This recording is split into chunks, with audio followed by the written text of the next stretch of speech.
Se asfixiaba con su propio hedor. A mediados del otoño, cuando las hojas ya se habían descompuesto en los patios húmedos del Hofburg y llovía sin parar desde hacía 4 días, en la habitación del emperador se observó por primera vez que las sábanas se movían. El mayordomo, pensando que se trataba de un ratón, se acercó con un candelabro y vio un gusano. Era grueso, gris y resbaladizo, y se arrastraba desde el ingle del enfermo hacia el borde de la cama. Después de eso, guardaron silencio durante 3 días. Al cuarto, llamaron al sacerdote. 6 horas más tarde, éste huyó sin despedirse. Según los recuerdos del camarero Rudolf Lott, los primeros síntomas aparecieron a principios de mes. Entonces, el emperador se quejaba de ardor en la parte baja del abdomen y fiebre nocturna. Se le recetó una sangría 2 veces por semana, 1,5 tazas de sangre cada vez. No se cambió de médico. El conde Lanz von Milstein, un viejo médico medio ciego, insistía en aplicar cataplasmas de esencia de vino, arcilla y ajenjo seco. Nada servía. La sangre en la orina se hizo constante y el abdomen se hinchó. De la ropa interior del emperador emanaba un olor agrio y a carne. Lo trasladaron a otra habitación, pero no sirvió de nada. Seguía apestando. Gritaba por las noches. En el círculo íntimo circulaban rumores. Maldición, envenenamiento, castigo divino. Su esposa desapareció. Oficialmente se había ido a un convento, pero según los sirvientes, estaba encerrada en una de las torres, donde no había calefacción. El entorno comenzó a cambiar. No se permitía acercarse al lecho a más de 3 personas. La comida se probaba delante del capitán de la guardia. El emperador dejó de comer carne y luego también el pan. Solo bebía agua tibia con vino. Al 11º día, la enfermedad se volvió irreversible. El pus salió a borbotones por la ingle derecha, corroyendo la piel. Alrededor de la herida, la piel se ennegreció. La piel se arrugó como pergamino y se agrietaba con cada movimiento. El emperador yacía inmóvil. Olía a manteca rancia. Sobre su pecho había un paño húmedo con una decocción de hisopo y sal sagrada. Solo 3 personas entraron en la habitación: el médico, un monje y el capitán. El olor era insoportable. Del informe del mayor von Kleist.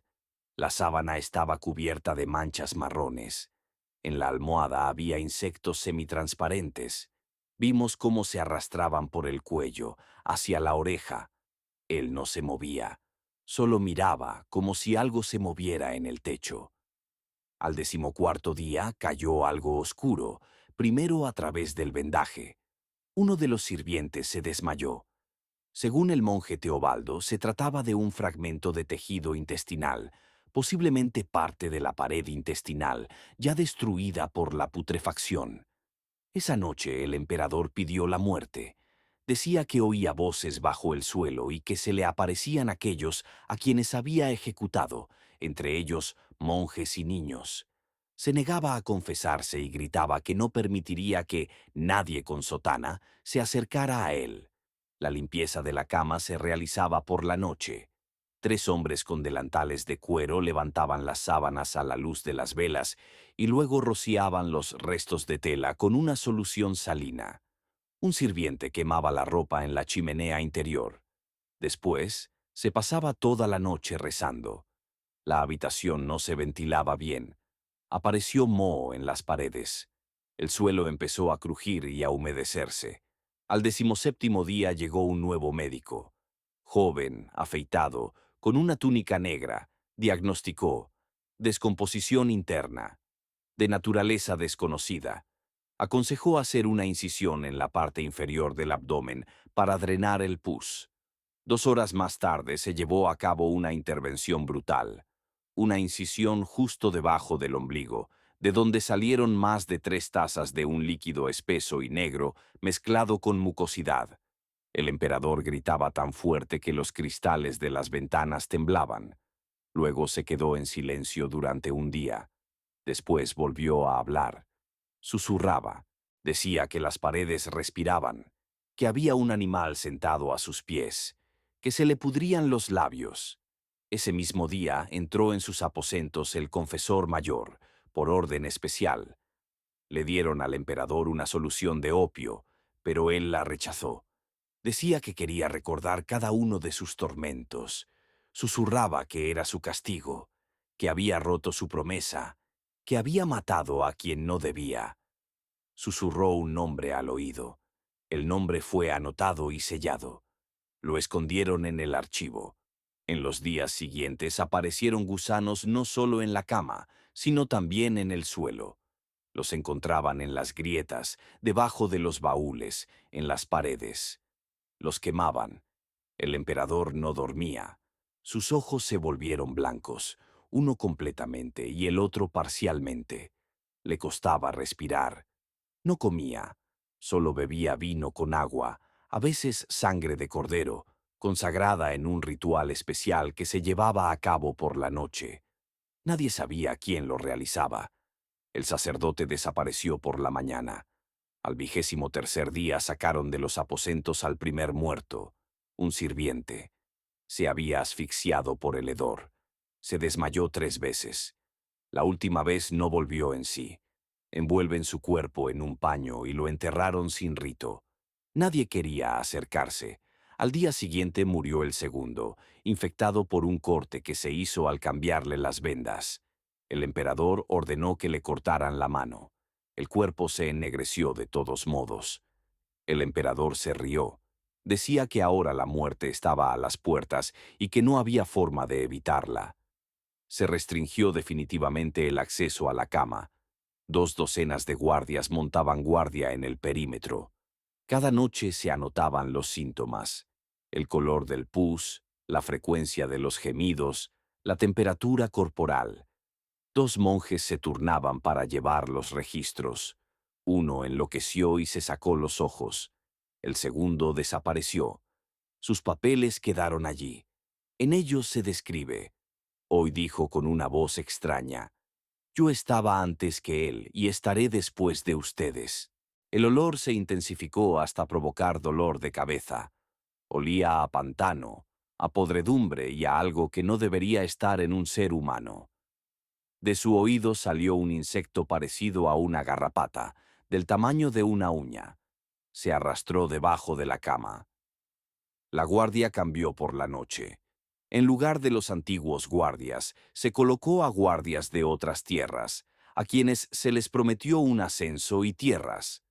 Los que permanecían a las puertas de los aposentos imperiales más de 2 noches seguidas empezaban a perder el sueño. Según los informes, un soldado intentó apuñalarse en el pecho, explicando más tarde que quería liberar el aire que respiraba su majestad. La piel del abdomen del monarca se volvió negra. Cada vez que se tocaba se desprendía como papel mojado. Una pomada a base de vinagre, ajo y ceniza de prósfora proporcionaba un breve alivio, pero luego comenzaban las convulsiones. El olor era imposible de ocultar, ni siquiera con una gruesa manta empapada en infusión de pino. Olía a tierra húmeda, moho y huevos podridos. Uno de los monjes escribió: rezaba sin palabras, porque la lengua se me pegaba al paladar. Dios no entraba en esa habitación. La vida política fuera de los aposentos no se detuvo. Al 7.º día, después de la apertura del absceso, llegaron al canciller 3 aspirantes al puesto de regente: el hermano del emperador, el arzobispo de las provincias orientales y la duquesa viuda de Ratisbona. No vieron al gobernante, pero cada uno trajo documentos supuestamente firmados por él. Los 3 documentos eran falsos. Tenían un sello, pero la tinta estaba fresca. Comenzó la lucha por el control de las llaves de la sala del trono. El emperador llevaba 2 días sin hablar. Le dejaron de alimentar. El líquido que le echaban en la boca con una cuchara se le salía por la boca. Tenía los labios agrietados y las encías ennegrecidas. Sus ojos se volvieron turbios. Las pupilas se movían sin sentido. Uno de los médicos, sin esperar aprobación, Sugirió administrarle una infusión de cápsulas de amapola para aliviar el dolor. La infusión se administró en secreto mientras el capitán de la guardia dormía. Esto provocó un ataque. El cuerpo se arqueó y de la boca salió un coágulo de espuma sanguinolenta. Después de eso, el emperador comenzó a hablar, pero solo con palabras sueltas. Las más frecuentes eran oscuridad, olor, frío y un nombre que nadie conocía. Según el informe del secretario de la corte, pronunció ese nombre 3 veces, una vez en voz alta. Los sirvientes se quedaron paralizados. Luego le salió de los oídos. La sangre era negra. Al 29º día, la hemorragia se volvió continua. Se registraba 2 veces al día. Del ano, la uretra y las grietas del abdomen salía un líquido espeso y maloliente. En el interior de los pliegues de la piel aparecieron úlceras de las que salían larvas. Las recogían con cucharas y las tiraban al hogar. Por la noche, desesperado, uno de los monjes leyó un exorcismo. El emperador gritó y se arrancó la piel del pecho con las uñas. Ese fue el último día que lo mantuvieron sin esposas. Llegó un informe de la lavandera del palacio. La sábana se estaba deshaciendo por la humedad. Tenía la forma del cuerpo, como si hubiera un pez debajo, olvidado en el calor. La esquina de la sábana se movía. No la toqué. Los rumores se extendieron por la ciudad. Se decía que el emperador había muerto y que su cuerpo se mantenía en secreto para legitimar el poder del heredero. Otros aseguraban que estaba poseído. Se reunían multitudes ante los muros del palacio. Un día se oyó un grito. ¿Dónde está la sangre del monarca? Lo capturaron y lo encerraron en un calabozo, pero los rumores continuaban. El capitán de la guardia ordenó que llevaran a la plaza a un sirviente sano, vestido con una túnica real. Esto solo provocó más sospechas. En el palacio comenzó un malestar oculto. Los médicos fueron sustituidos una vez más. Llegó un médico de Sevilla que llevaba una máscara de peste en la cara. Examinó el cuerpo y ordenó quemar la tela de la ingle para detener la descomposición. Aplicaron fuego con un hierro. El emperador no gritó, no se movió. Su corazón latía apenas audible. En la frente aparecieron manchas oscuras. Al día siguiente comenzó a caerse el pelo. Primero en el pecho, luego en el pubis y la cabeza. La almohada estaba negra. De la herida del ingle salían gases. Se oían incluso a través de la tela. Uno de los monjes perdió el conocimiento y murió 2 días después por asfixia. Por la noche, el capitán de la guardia ordenó que se cerraran las puertas de la habitación. Nadie entró hasta la mañana siguiente. Solo 2 monjes permanecían de pie junto a la puerta, leyendo salmos. Por la mañana uno de ellos se quedó sordo. El segundo se suicidó en el pozo. Se conservaron los escritos que dejaron. En uno de ellos se lee: por la noche hablaba con voces. Oía a una niña, luego a una mujer. Después, una voz parecida a la de mi padre. Sé que lo ejecutaron por rebelde. Yo mismo lo ahorqué. Recé para olvidar. Ahora todo ha vuelto. Al 32º día, dejó de respirar durante 7 minutos. Los médicos lo declararon clínicamente muerto. Comenzaron las oraciones. Cuando el monje se acercó, el emperador respiró, de forma brusca y sorda. De su boca salió una mucosidad húmeda y oscura. Su olor provocó náuseas a 3 personas. Uno de los soldados vomitó directamente sobre el parqué. Entonces comenzaron a prepararse para la muerte definitiva. Trajeron el ataúd, pero el cuerpo aún respiraba. Lo limpiaron con cuidado y le vendaron las heridas. Ninguna se cerraba. Los sirvientes trabajaban con guantes y con un trapo empapado en la cara. En la sala donde llevaron el cuerpo ya se habían reunido los obispos y los 3 herederos. Entre ellos comenzó una disputa. Uno de ellos, el hermano menor del emperador, declaró: si no muere antes del amanecer, nosotros mismos lo declararemos muerto. Al 33º día, los sirvientes ya no entraban voluntariamente en los aposentos. Los que eran enviados a traer agua o a cambiar la ropa volvían vomitando y cubiertos de manchas de una mucosidad oscura.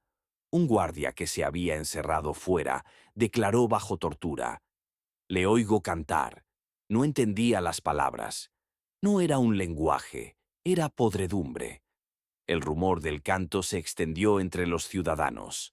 A las puertas del palacio comenzaron a aparecer mendigos con vendas negras en los ojos. Rezaban por el perdón del muerto que respira. La piel del rostro del gobernante se arrugó como si estuviera mojada y se agrietó. De debajo de las uñas brotaba un líquido. Las pupilas se hundieron profundamente. Los párpados ya no se cerraban. Cada noche los monjes les ponían vendas húmedas con hierbas, pero fue en vano. Los ojos se volvieron vidriosos. Parecía que él observaba. Un monje joven, procedente de las provincias del sur, murmuró en el pasillo: «No mira hacia afuera, sino hacia adentro». Lo enviaron a un monasterio sin derecho a correspondencia. El cuerpo ya no emitía ningún sonido, salvo un sordo chasquido al cambiar de posición. Los sirvientes se negaron a lavar las heridas. Entonces se le encomendó la tarea al verdugo. Llegó con una máscara, un cuchillo y vinagre hirviendo. Cuando tocó con el hierro la parte inferior del abdomen, la piel estalló. De la herida salió una nube de vapor putrefacto. Todos los presentes en la habitación retrocedieron. El médico, que era el que estaba más cerca, perdió el conocimiento y murió una hora después por edema pulmonar. En el certificado oficial de defunción, la causa se indicó como asfixia interna. En el patio comenzaron a talar abetos para preparar la lápida, pero la iglesia exigía que se embalsamara el cadáver. El cuerpo se negaba a obedecer. De las entrañas salían larvas que era imposible recoger. Se arrastraban por la piel, se escondían en las cuencas de los ojos y en los pabellones auditivos. Al tocar el abdomen se formaban ampollas. El olor se extendió hasta la planta superior del palacio. La guardia pidió que les relevaran.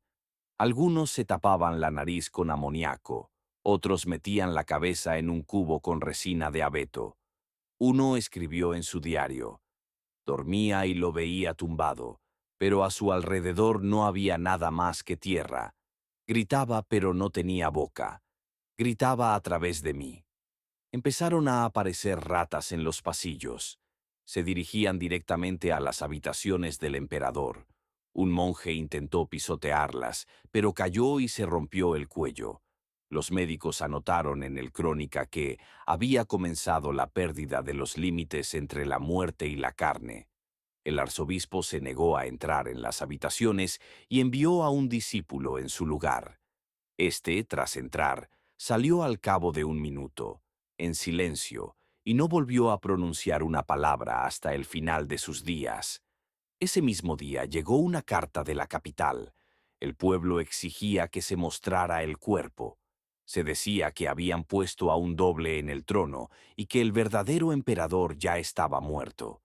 La guardia preparó un duplicado del cuerpo, de cera, con cenizas en el estómago, pero no tuvieron tiempo de exponerlo. Al 36º día ocurrió un acontecimiento que pasó a la historia como la putrefacción ante los ojos de todos. Decidieron levantar al emperador para cambiarle la ropa. Cuando dos hombres lo tomaron por los brazos, el cuerpo se partió. La caja torácica se derrumbó hacia adentro y crujió. De la herida salió una masa verde, viscosa, con restos de carne. Uno de los hombres lo dejó caer. El cuerpo cayó al suelo. De la sábana salieron gusanos, muchos gusanos. Se retorcían sobre las baldosas y se arrastraban hacia las paredes. Los sirvientes gritaban. Uno comenzó a rezar el Padre Nuestro en voz alta, pero al llegar a la tercera palabra empezó a toser. Cuando lo levantaron, le salía sangre por la boca. El aceite de las lámparas se incendió. Se rompió una cortina. El fuego se apagó. Todos huyeron. Solo quedó un viejo monje que no podía moverse.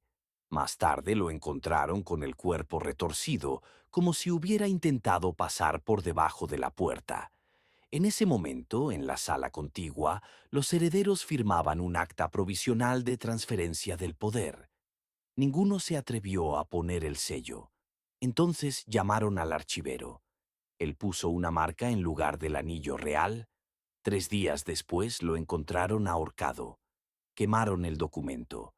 El cuerpo del emperador ya no fue trasladado. Permaneció en el suelo envuelto en un paño. Por las grietas salían líquidos. Las piedras del suelo se oscurecían. El fuego del hogar se apagó solo. Las ventanas no se abrían. La resina se había endurecido en las rendijas. El aire del interior se volvió inmóvil, como en una cripta. En una carta al sumo sacerdote de la diócesis del sur, el embajador escribió: «No sabemos si está vivo. Es posible que su corazón aún lata, pero su alma, el alma abandonó la sala antes de que entrásemos nosotros. Nadie quiere enterrarlo. La tierra no aceptará su sangre. ¿Qué hacer? Callar. Al cabo de 40 días el cuerpo no daba señales de vida. No respiraba, no se descomponía, había pasado a otra forma. La carne se había vuelto viscosa, como hervida, y el olor se había impregnado en la piedra. Los médicos no podían permanecer en la sala más de unos minutos. Uno de ellos, tras una visita, quedó ciego. Murmuraba. Me miró sin ojos. El arzobispo insistió en que el cuerpo fuera enterrado, pero nadie quería tocar los restos. Entonces llamaron a 4 condenados a muerte. Les prometieron el perdón si se llevaban el cuerpo. 2 se negaron. Trajeron a los demás a la fuerza. Uno, al ver al emperador, gritó tan fuerte que se le rompió la garganta. El segundo intentó huir, pero tropezó y se rompió el cuello. Cuando entraron los guardias, solo quedaba oscuridad y un enjambre de insectos en la sala. No lavaron al emperador. Lo envolvieron en 3 capas de tela empapadas en vinagre y sal. Le pusieron tablas bajo los pies. Olía a azufre. El sacerdote no leyó el funeral, solo susurró: «Si aún puede oír, que no responda». Las oraciones no sirvieron de nada. Cuando sacaron el cuerpo a la calle, la gente se arrodilló. Algunos lloraban, pero la mayoría permanecía en silencio. Nevaba. Uno de los cronistas escribió: «La nieve blanca caía sobre la tela negra y parecía que el muerto había vuelto para condenarnos». En la sala funeraria, la tapa del ataúd fue clavada con hierro, pero incluso entonces un líquido oscuro brotaba de debajo de las tablas. Los guardias del mausoleo se quejaban de sus sueños.